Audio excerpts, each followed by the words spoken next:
Hello and welcome to my channel Risk Analytica. मुझे बहुत लोगों ने फीडबैक दिया है एंड रिक्वेस्ट किया है कि मेरा कुछ कुछ सेशन अगर हिंदी में बोला जाए then it would be grateful for them to understand और ग्रेट व्यू। तो I would definitely try in English and Hindi both. So now today's session I am planning to cover this part like what are the input required for spreading and what are the input required for customer rating or customer risk rating। तो basically in my first session मैं already बोला हूँ कि spreading के लिए क्या क्या चाहिए but not on a granular level. तो अभी क्या है, लेट्स डिस्कस्ड कि what are the things that are required for financial spreading.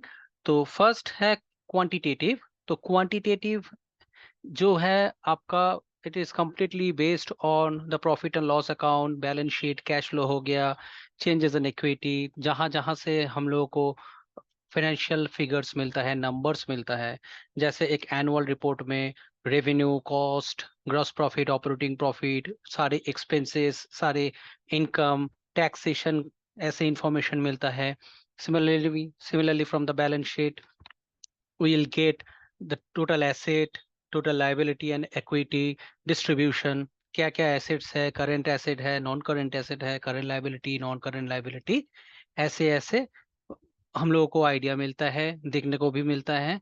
And cash flow statement में क्या क्या चेंजेस इन ऑपरेटिंग एक्टिविटी है, या कैश फ्लो इनफ्लो या outflow of operating activity, financing activity and investment activity.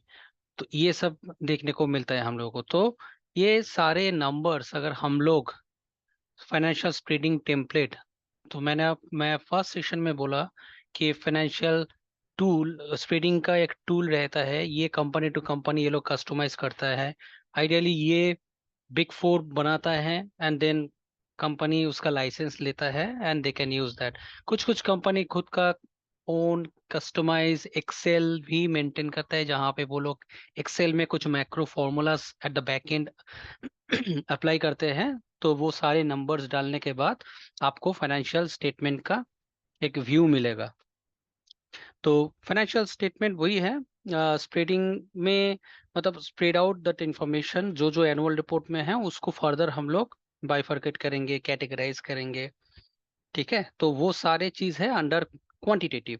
Now the qualitative factors are कि financial spreading complete करने के बाद इट मीन्स दैट नंबर्स सारे अपडेट करने के बाद, नंबर्स बोले तो वही कैश फ्लो, प्रॉफिट और लॉस अकाउंट, बैलेंस शीट, उसके बाद हम लोग को कुछ कुछ क्वालिटेटिव फैक्टर्स भी डालना पड़ता है। जैसे normal for the personal loan हम लोग क्या करते हैं, bank will assess our credibility, मेरा इनकम स्टेटमेंट वो लोग मांगता है, मेरा कुछ एनओसी अगर है तो वो भी लेता है, कहीं पे मेरा सिविल स्कोर भी चेक करते हैं। तो ये सब कुछ मेरा क्वालिटेटिव फैक्टर्स में आता है।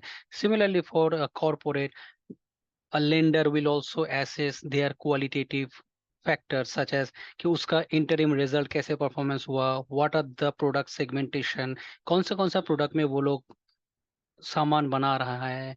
ठीक है, what is the changes in their management, अगर ऐसे कोई अगर मैनेजर या सीईओ ज्वाइन करता है तो उसका क्या इम्पैक्ट होगा उस पर्टिकुलर कंपनी का, how that company will earn more business और जनरेट मोर रेवेन्यू।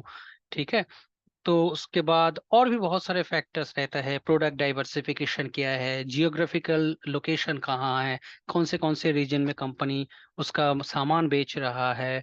ठीक है, तो वो सब कुछ चीज इसका क्वालिटेटिव फैक्टर्स में आता है। उसके बाद once the spreading is done, ये सारे चीज हम लोग स्प्रेडिंग टेम्पलेट में डालेंगे। We will input all this factors like qualitative and quantitative and finally मेरा स्प्रेडिंग हो गया है। बट कैसे ये क्वांटिटेटिव अपडेट करना है, then I will definitely will arrange a subsequent session, I will show it to you। now the thing is, ये मेरा दो इंपॉर्टेंट फैक्टर है फॉर फाइनेंशियल स्प्रेडिंग। अब मैं कस्टमर रिस्क रेटिंग जनरेट करूंगा। नाउ मैं कंपनी को लोन दे रहा हूँ, कॉर्पोरेट्स को सपोज लोन दे रहा हूँ, तो उस पर्टिकुलर कॉर्पोरेट का अदर फैक्टर्स है, because qualitative and quantitative are not the only factors, ठीक है। उसको छोड़ के भी बहुत अदर फैक्टर्स रहता है जिस जो कस्टमर का रिस्क रेटिंग में इम्पेक्ट करता है। जैसे मैक्रो इकोनॉमिक फैक्टर्स हो गया, we know that current situation is going on between Russia and Ukraine. तो वहां पे अगर कंपनी का पेमेंट टर्म या probability of default is high compare to stable countries, right. और अभी ग्लोबल टैरिफ चल रहा है इशू, जैसे US versus the BRIC countries, Brazil, Russia, India, China. तो ये सब कुछ country wise macro economic factor क्या है, पॉलिटिकल चेंजेस क्या है, ये सब इश्यूज रहता है, ठीक है। जियोपॉलिटिकल इश्यूज क्या है, ये सब कुछ चीज एक कंपनी को जो मैं लोन दे रहा हूँ उस पर्टिकुलर कंपनी कौन से कंट्री में इनकॉर्पोरेटेड है या बिलोंग करता है या कौन से कंट्री में वो सेल्स कर रहा है, ठीक है, ये सब कुछ चीज इम्पैक्ट होगा। And there is a specific tool to capture all this macro economic factors. तो मैक्रो इकोनॉमिक फैक्टर्स में आ जाता है आपका current account to GDP, customer price, consumer price index, institutional effectiveness, ठीक है। उसके बाद आपका interest charge coverage ratio, interest charge ratio, probably interest rate by the government, ठीक है। उसके बाद आपका आता है और भी geopolitical and macro economic related factors, ये सारी चीज आता है। Then market and other external factors, market and other external factors आपका सीआरआर में या कस्टमर रिस्क रेटिंग में काफी इम्पैक्ट करता है कि उस पर्टिकुलर कंपनी का करंट मार्केट पोजीशन क्या है, मार्केट कैपिटलाइजेशन क्या है, how many shares are still unsold, ठीक है, इश्यू हुआ है। और ये सब कुछ चीज आउटस्टैंडिंग शेयर्स क्या है, उसके हिसाब से उसका मार्केट कैपिटलाइजेशन कैसे कैलकुलेट हो रहा है, ठीक है। उसका last 180 trading days share price का वोलेटिलिटी क्या है। उसके बाद इसका एक्सटर्नल बोरोइंग क्या है या इंटरनल बोरोइंग क्या है, ये सारे आपका market and other external factors में आ जाता है। उस पर्टिकुलर कंपनी, जिस कंपनी को हम लोग लोन दे रहे हैं, तो उसका ये सारे बेसिक चेक्स हम लोगों को करना होगा। और ये जो कस्टमर रिस्क रेटिंग जनरेट होता है आफ्टर फाइनेंशियल स्प्रेडिंग, जैसमिन क्वालिटेटिव क्वांटिटेटिव हमने अपडेट कर दिया, उसके बाद मैक्रो इकोनॉमिक फैक्टर्स अपडेट किया, market and other external factors भी अपडेट कर दिया, वो सीआरआर में या कस्टमर रिस्क रेटिंग में इम्पैक्ट होता है।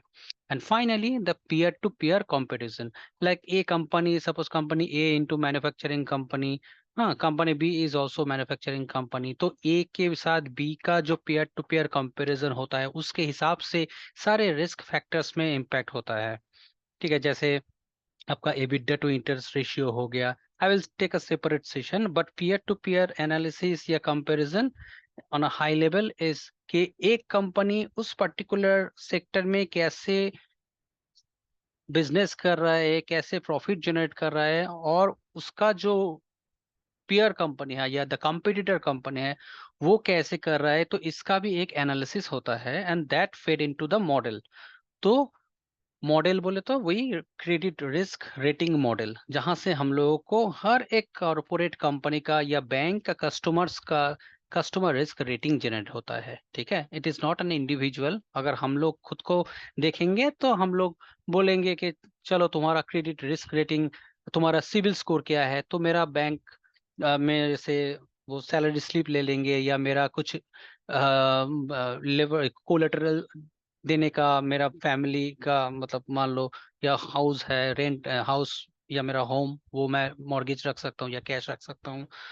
और मेरा क्रेडिट डिफॉल्ट हिस्ट्री भी चेक कर लेंगे as a part of behavioural exercise. तो अदर देन दैट, तो ये सब कुछ फॉर एन इंडिविजुअल होता है, बट फॉर द कॉरपोरेट तो ये उसके लिए कुछ specific and decided and approved ये सारे क्वालिटेटिव क्वांटिटेटिव फैक्टर्स रहता है, ठीक है। उसको डालने के बाद वो वाला चीज हम लोग स्प्रेडिंग में करेंगे, उसके बाद then we will analyse the macro economic factors, ठीक है। Then the market and other external factor, then peer to peer comparison. तो ये पांचों चीज once I am done, then the system, again the system is customise system और Excel, once I input all these important factors, then I will get the output. वो जो output मिला है that is customer risk rating.